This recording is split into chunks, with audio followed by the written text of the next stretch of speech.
The world thinks they know him, but they actually know the hair, the humor, Steve Harrington. But he isn't Steve. He never was. He was Joe Keery. Joe Keery grew up as the quiet one, the kid who learned to watch first and speak later. He moved often, enough to understand how to blend in, how to become whoever the room needed. He found theater because it let him disappear into someone else, music because it let him speak without words, and art because it never asked him to explain himself. But even then, he didn't think he was good enough. He auditioned for roles he assumed he wouldn't get, took chances he didn't think would work, moved to Chicago, then Los Angeles, carrying this quiet belief that maybe one day something would click. He wasn't chasing fame. He wasn't chasing attention. He was just trying to stay close to the only things that ever made sense to him.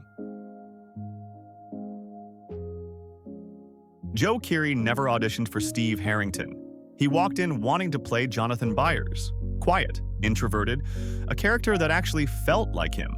But the Duffers looked at him and went, "No, that's Steve." Steve Harrington wasn't meant to be iconic. He was supposed to be that guy, the one you forget after episode 3. But then Joe stepped in, and instead of playing a bully, he played a human. He made Steve funny. He made him scared. He made him lovable in a way no one expected. Suddenly, the character became the most loved babysitter. But here's the twist. Steve Harrington wasn't the real Joe. Not even close. He became famous for being someone else. Everywhere he went, people saw the character, the confidence, the jokes, the hair. But Joe isn't built like that. He's not loud. He doesn't chase attention. He'd rather sit alone with a guitar than walk into a room expecting applause. And that gap, it kept getting wider. He did the press tours, smiled for the cameras, answered the hair questions, the Steve questions, the "Are you anything like him?" questions. And every time he said, "I'm really not like Steve at all." But it didn't matter. The world had already made up its mind. So he stopped trying to explain himself and went back to the only place he ever felt like Joe. And that's when we got Birth of Joe. He started making music alone, not for a release, not for an audience, just because it was the one thing that still felt honest. He'd played in bands before, small rooms, tiny crowds, people who didn't know his name, but this was different.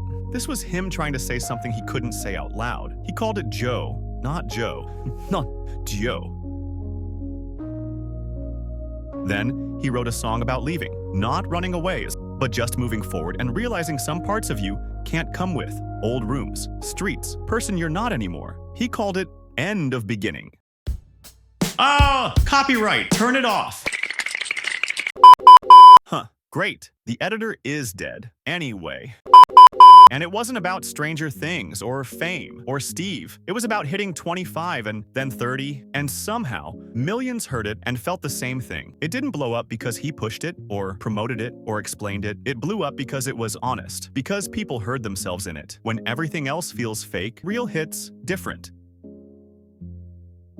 People who actually know him say the same thing. Joe's kind. Simple as that. He remembers names. He listens more than he talks. He asks questions because he genuinely cares about the answers. He avoids the Hollywood noise. You know, the parties, the flashing cameras, the look-at-me lifestyle. It's just not him. He posts less, shares less, but somehow creates more, not for attention, but because it means something to him. And when he talks about his work, there's no ego in it. He sounds like someone still learning, still figuring things out, still trying to get it right. And maybe that's exactly why people connect to him. He's just trying to be honest.